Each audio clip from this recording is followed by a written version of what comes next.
दोस्तों फिर स्वागत है आपका अजीत पहाड़ी ब्लॉग में। पहाड़ सबको मेरा प्यार और नमस्कार। तो दोस्तों हो चुकी है नए दिन की शुरुआत और आज हम आए हैं जिम कॉर्बेट नेशनल पार्क के कालागढ़ टाइगर रिजर्व में। और आज मैं अपने ब्लॉग के माध्यम से आपको हर दिन दिखाता रहता हूं कि यहाँ पर काफ़ी दिनों से आउटसोर्स कर्मचारी जो उपनल के कर्मचारी हैं उन्होंने कई दिनों से यहाँ पर एक जन आंदोलन चला रखा है। यहाँ पर 4 तारीख से लगभग ये आंदोलन चल रहा है और आज लगभग इस आंदोलन को 30 से 31 दिन हो चुके हैं और अभी भी आंदोलन रुकने का नाम नहीं ले रहा है। तो ये आंदोलन अभी जो चल रहा है कि यहाँ पर इनको इनके जो उपनल से हटाकर इनको किसी और संस्था में इनको ज्वाइन करने की बात की जा रही है और जो आउटसोर्स उपनल कर्मचारी जो हैं उन सबको हटाने की मांग की जा रही थी, लेकिन अभी तक लोग हमारे साथ में जुड़े हुए हैं। आइए उनसे ही जानते हैं किस तरह से उनका एक महीना होने वाला है इस आंदोलन को और जानते हैं उनसे ही लोगों से ही उनकी बात।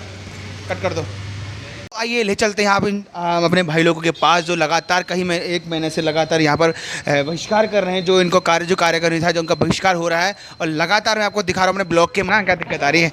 तो आइए अंकल जी से पूछा, अंकल जी आपका नाम? मेरा नाम विजेंद्र सिंह। आप कहाँ से हो आप? मैं कोटद्वार से हूँ। कोटद्वार से हूँ। तो आप कितने महीने से बैठे हुए यहाँ पर, मतलब हड़ताल में? 1 महीना होने जा रहा है। 1 महीना होने जा रहा है। तो क्या अभी तक आपकी जो हड़ताल है उसका कुछ सॉल्यूशन निकला? कुछ भी सोल्यूशन नहीं निकला अभी। तो क्या कह रही सरकार आपके लिए कि जैसे कि उपनल आप कह रहे हैं कि हमको हटा के दूसरे से उसमें शिफ्ट किया जा रहा है या हमारी 6-7 महीने तनख्वाह नहीं आई, क्या कहना है आपका? हमारा तो अब यही कहना है कि अब जब मानेंगे नहीं प्रशासन तो फिर हमें कोर्ट का ही दरवाज़ा खटखटाना पड़ेगा। तो क्या लगता है आपको कि जैसे कि आपने देखा होगा कि हर जगह मैं न्यूज़ में देखता रहता हूँ, हर जगह देखता रहता हूँ कि हमने इतनी नौकरियाँ दे दी, तो क्या लगता है आपको नौकरियाँ दे रहे हैं कि नौकरी छीन रहे हैं? नौकरी छीन रहे हैं सरकार नौकरी छीन रही है। हाँ। तो क्या लगता है आपको अगले 2024 में यहाँ पर चुनाव आने वाले हैं, फिर तो आपको क्या लगता है फिर आप उस सरकार को लाना चाहोगे जो नौकरी छीन रही है, कोई और सरकार लाना है? नहीं सर, अब कोई भी जो है जितनी वेतन मिलती थी उससे पीछे जाने को कोई राजी नहीं होता। हर आदमी इंसान आगे बढ़ना चाहता है और बहुत से में देखो आज सरकार के द्वारा महंगाई कितनी चरम सीमा पर है। जी जी बिल्कुल। और बेरोजगारी दिन प्रतिदिन बढ़ती जा रही है। हम लोगों के टाइम पे कहते थे चल बेटा हाई स्कूल कर ले, आप कुछ कर लेंगे। आज देखते देखते हम MA कराओ और आज यहाँ पे जो है वाहन चालक के पद पर हूँ। हाँ, और कई समय से हमें जो है दैनिक श्रमिक के रूप में तनख्वाह मिलती थी। फिर आउटसोर्स में किया। हमने भी सोचा कि कोई दिन अच्छा आएगा, एक आया था इन्हीं के जियो के माध्यम से हमारे लिए अच्छा दिन के जो है उपनल में समायोजित किया जाए। उसके बाद आज जो है इनका सरकार द्वारा जो है 18 जुलाई का शासनादेश लागू किया जाता है, जिससे हम लोगों को जो है 0.8 मत की जगह में 0.27 से भुगतान करने की बात कही जा रही है। जी। तो आगामी 2024 में चुनाव आने आपके तो हाँ, तो ये तो लोग ये तो सरकार के लिए बहुत बड़ा घाटा ये होगा, क्योंकि जो है इस सरकार ने जो है किसी को रोजी रोटी तो दी नहीं, रोजी रोटी सब पे छीन लिए। रोजगार का संकट हर एक व्यक्ति पे आ चुका है। प्रदेश में देखो, हमारी छोटा सा प्रदेश है उत्तराखंड, इसमें कई युवा लोग हैं। हाँ, कई लोग जो है अपने अपनी मांगों के उसमें बैठे हैं, लेकिन ये सरकार गूंगी बहरी है, गरीबों की नहीं है। ये अमीरों की सरकार है, तानाशाह सरकार है। इसको जड़ से उखाड़ने की आवश्यकता है। मेरे सभी भाई जो भी इस चैनल के माध्यम से इस चीज़ को देख रहे हैं, जाग जाओ, ये सरकार तुम्हें जो है कहीं के लायक नहीं छोड़ेगी। ये मेरा हुआ है जी। और मेरे लोगों से अपील है कि कृपया इस सरकार के बारे में देखो कि विकास सबका साथ सबका विकास कहती है, लेकिन इसने विकास तो दूर की बात, इसने साथ तक देने का नाम नहीं ले रही है जी। और हम लोग 1 महीने से धरने पे बैठे हैं और आज तक इसमें कोई कार्रवाई नहीं हो रही है जी। अगर बात करूँ मैं 15,000 की, तो 15,000 में कम से कम आपका इतना एक सपना रहा होगा कि कहीं ना कभी तो हम पक्के होंगे। अगर बात 9,000 की तो हम बनिया की दुकान के बाद काम कर सकते हैं। हाँ बिल्कुल करेंगे। अब यहाँ पे हम 24 घंटे की ड्यूटी करते हैं। बनिया के वहाँ सुबह 8 बजे जाएंगे, अपना 6-7 बजे घर को आ जाएंगे।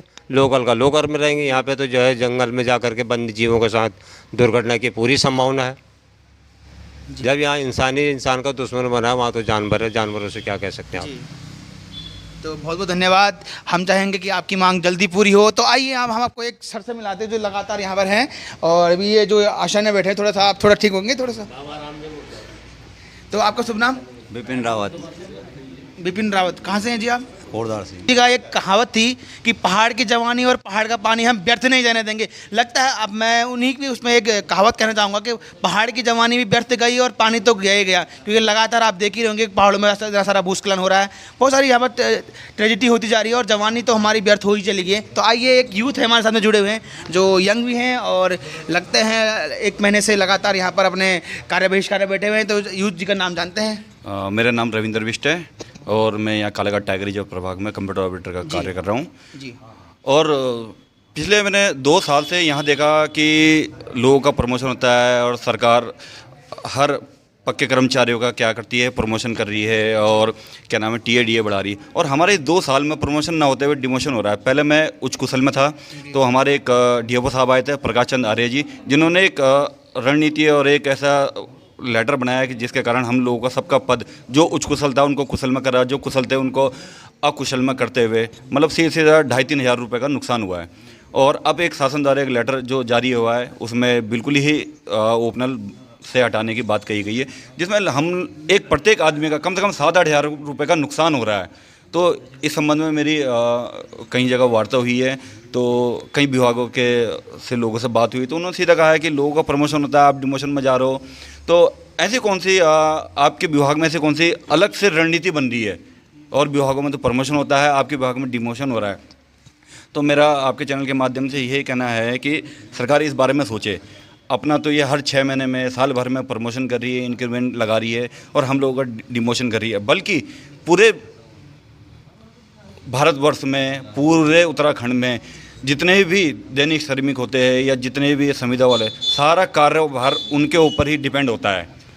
ये आपने बात सत्य कही है कि पूरा कार्यभार उतना 60,000 वाली जॉब वाले नहीं करते जितने 15,000 वाली जॉब वाले करते हैं। और मैं एक कहावत कहना चाहूँगा कि भाई मोदी जी ने बोला था कि जब यहाँ पर आगामी चुनाव थे कि पहाड़ का जवानी और पहाड़ का पानी हम व्यर्थ नहीं जाने देंगे, उसमें क्या कहना है आपका? नहीं, इसी संबंध में हमारे एक मित्र की मोदी जी पीएम आवास में बात हुई थी, तो उनके जब वार्ता हुई थी तो उनसे समय लिया गया है कि आपसे मिलना है। तो उनके जो समय देते हैं, तो उन्होंने एक बात हमसे बोली है कि आपका उत्तराखंड का मैटर है, आप इसे अपने उत्तराखंड में ही इसे सॉल्व करिए। मैं आपके चैनल के माध्यम से ये कहना चाहता हूँ कि जब लोकसभा के चुनाव होते हैं या आपके दिल्ली में चुनाव होते तो आप वहाँ का मैटर यहाँ क्यों बोलते हैं? जब आपने हमें सीधा बोला कि आपका ये मैटर उत्तराखंड का है, आपके सीएम देखेंगे। भाई जब सीएम ने हमारी नहीं सुनेगा तो हम पीएम से दरख्वास्त करेंगे, और पीएम से दरख्वास्त करने के बाद पीएम के आदमी कहते हैं कि नहीं जी आपको उत्तराखंड में मैटर है, आप वहीं निपटाइए। मैं ये कहता हूँ कि जब आप उत्तराखंड आते हैं तो आप किस मुंह से आओगे यहाँ? और 2024 में मैं आपके चैनल के माध्यम से साफ बताना चाहता हूँ कि मैं इनका विद्रोही हो चुका हूँ। अब मैं इनको बताना चाहता हूँ कि 2024 में आपको नहीं टिकने दूंगा बिल्कुल भी यहाँ मैं। आप उत्तराखंड का जो लोकल का होगा उसका ही हम सपोर्ट करेंगे। पीएम नहीं, हम किसी पीएम को जानते हैं ना किसी सीएम को। आपके चैनल के माध्यम से सीधा बताना चाहता हूँ मैं। तो अभी तो सरकार तो यहाँ पर केंद्र में बीजेपी सरकार है और स्टेट में बीजेपी सरकार है, तो कहीं ना कहीं तो दोनों पक्ष में बीजेपी की सरकार है, तो कहीं ना कहीं आप लोगों की तो बात सुनी जानी चाहिए थी, लेकिन फिर भी आप लोगों को अनदेखा किया जा रहा है। नहीं, इनके तो आप लोगों ने देखा होगा, बहुत पहले यहाँ एक हिटलर साई चलती थी, तो वो इनका है कि पूंजीपति को पूंजीपति बना रहे हैं और इनका कहना है कि हम गरीबी ख़त्म करेंगे। तो मैं तो खुद देखता हूँ कि इन्होंने गरीबी नहीं ख़त्म करी है। गरीबी को ख़त्म करने के इनके जो मंशा है, गरीबी को ख़त्म कर दो, गरीबी ख़त्म ना करो, गरीबी को ख़त्म कर दो, खुद ब खुद गरीब ख़त्म हो जाएंगे। तो इनकी ये मंशा लग रही है मुझे। तो अभी आपने सुना हो एक युवा की जो पीड़ा थी, जो दर्द था, जो दुख था, उन्होंने अपने दर्द को मेरे चैनल में अपना बयां किया है। तो कहीं ना कहीं पहाड़ का जो युवा है आज वो नौकरी के लिए, रोजगार के लिए धर धर भटक रहा है, लेकिन उसकी कोई नहीं सुनाई दे रही है, नहीं सरकार सुन रही है, ना कोई सुन रहा है। तो कहीं ना कहीं ये कार्य बहिष्कार का भी एक ही कारण हो सकता है कि युवा आज बेरोजगार है। और घरों में युवाओं का आपको पता होगा कि युवाओं के अंदर बहुत बड़ी जिम्मेदारी होती है, उनके कंधों में जिम्मेदारी होती है, माँ बाप की जिम्मेदारी होती है, शादी होने के बाद बीबी की जिम्मेदारी होती है, बच्चों की जिम्मेदारी होती है, कहीं ना कहीं बहुत सारी जिम्मेदारी एक यूथ के कंधे में होती है। आज वो अपनी नौकरी के लिए धर धर भटक रहा है, तो कहीं ना कहीं घर से भी बहिष्कार हो रहा है, तो नौकरी से तो बहिष्कार हुआ, घर से भी बहिष्कार होता जा रहा है। हाँ जी, एक्चुअली हमें 6 महीने से वेतन नहीं मिला है, तो घर वाले पूछते हैं कि भाई कौन से विभाग में काम कर रहा आप? आदमी एक बढ़िया क्या काम करता है तो कम से कम उसे मंथली उसका पारिश्रमिक भुगतान होता है, और अगर उसे आवश्यकता होती है तो अपने मालिक से भी कह सकता है कि सर मेरे को पैसे की ज़रूरत है, तो एडवांस पैसे भी लेता है। पर हमारे विभाग में 6 महीने के बीत जाने के बाद भी ये कोई सुध नहीं लेते कि भाई इनको तनख्वाह देनी है या कुछ वो करनी है। तो मेरा ये कहना है कि सरकार की बहुत गलत रणनीति है। मतलब आप सरकारी कोई आदमी होगा, उसके 25 तारीख ही उसकी सैलरी बनने का कारोबार स्टार्ट करने लगाते हैं, उसके ये सारी डिटेलें तैयार करने लगाते हैं, और 1 तारीख जैसी होती है इनके खातों में सैलरी आती। और हमारे 6 महीने बीत जाने के बाद, 180 दिन बीत जाने के बाद अभी भी इन लोगों के कान में जूं नहीं रेंग रही है कि वो अपने परिवार का लालन पोषण कैसे करेगा। तो ये है मेरे समझ में, तो ये है कि सरकार और अधिकारियों की मिली भगत है। जी, तो बहुत बहुत धन्यवाद, आपने अपनी बात हम तक रखी है और हमारे चैनल के माध्यम तक रखी है। और हम चाहते हैं कि उत्तराखंड सरकार आप लोगों के जो ये हड़ताल बैठी है, जो आप लोगों ने यहाँ पर अपना कार्य बहिष्कार किया हुआ है, तो मैं कहूँगा कि उत्तराखंड सरकार आपकी जल्दी ही आपका कार्य को सुने और करे। और मैं सामने मेरे सर में एक सर बैठे हुए हैं, सर से भी जानते हैं थोड़ा उनका नाम। मेरा नाम देवेंद्र सिंह मैं प्रत्येक सैनिक संघ दैनिक संविदा और शोध कर्मचारी संघ का। जी सर, पहले मैं अपनी एक बात रखना चाह रहा हूँ आपके पास, जैसे कि अभी आपने देखा हो कि केंद्र में बीजेपी सरकार है, स्टेट में बीजेपी सरकार है, फिर भी आप लोग धरने में बैठे हैं, फिर भी आप लोगों को रोजगार नहीं मिला, ऐसा क्यों? मैं बहुत अच्छा सवाल पूछा आपने कि हम जब भी मंचों से सुनते हैं, सार्वजनिक मंचों पे जब भी मोदी जी हों चाहे हमारे युवा मुख्यमंत्री धामी जी हों, वो हमेशा ये कहते हैं कि डबल इंजन की सरकार है और डबल इंजन पहाड़ों पे अच्छा काम कर रहा है। मुझे तो कहीं नहीं लगता कि डबल इंजन अच्छा काम कर रहा है। आज युवा मुख्यमंत्री होने के बाद इस प्रदेश के हमारे आधे से ज़्यादा लोग सड़कों पे हैं। ये बड़ा दुर्भाग्य का विषय है कि युवा मुख्यमंत्री का मतलब होता है कि उनका युवा आधे से ज़्यादा सड़कों पे घूम रहा है। पहाड़ की स्थिति, आप भौगोलिक स्थिति, तो ज़्यादातर लोग यहाँ पे नौकरी पेशे वाले लोग होते हैं, लेकिन इनकी जो रोज़गार की स्थिति है, सबका रोज़गार छीना जा रहा है। और जो आउटसोर्स एक व्यवस्था लाई गई है पूरे प्रदेश में, पूरे भारत में अगर मैं बोलूँ तो ये एक जंक है विभागों पे, क्योंकि ये शोषण के लिए बनाई गई है। आप लगाओ कि किसी को 6 माह से वेतन न मिले और अधिकारी अपना चैन से सो रहे हैं, मंत्री जी चैन से सो रहे हैं कि इनको 180 दिन से जब इनके पास कोई पैसा नहीं आ रहा था, कहाँ से ही अपना जीवन यापन करेंगे, कहाँ से ही बच्चों की फीस जमा करेंगे, किसी को कोई मतलब ही नहीं है। कितनी गंभीरता से सरकार दिखती है और सार्वजनिक मंचों से इतने विज्ञापन, इतने होल्डिंग लगा रही है कि डबल इंजन है जी, पूरे बहुत बढ़िया काम कर रहा है। क्या है सरकार की नीति? किसके लिए वो नीति है?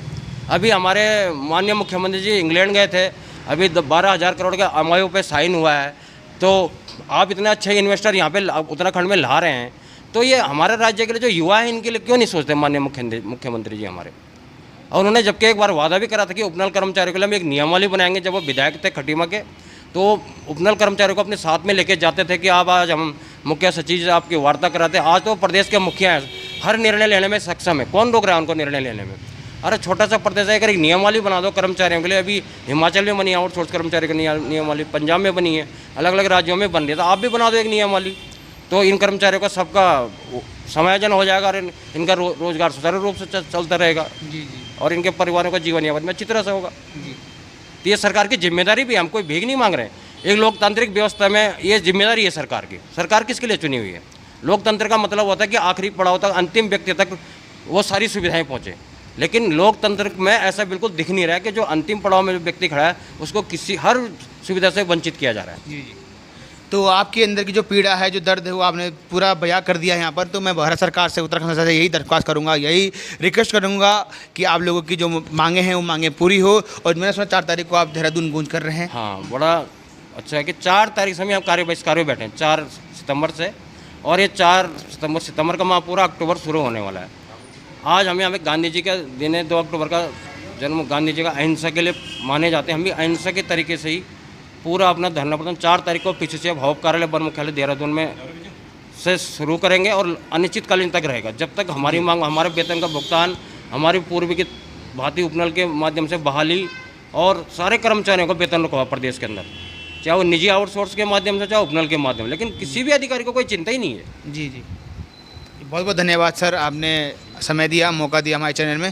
तो जल्दी आपकी जो आपका कार्य बहिष्कार है उसको आपका निर्णय निकले और आपको फिर से आपको जॉब मिले। धन्यवाद।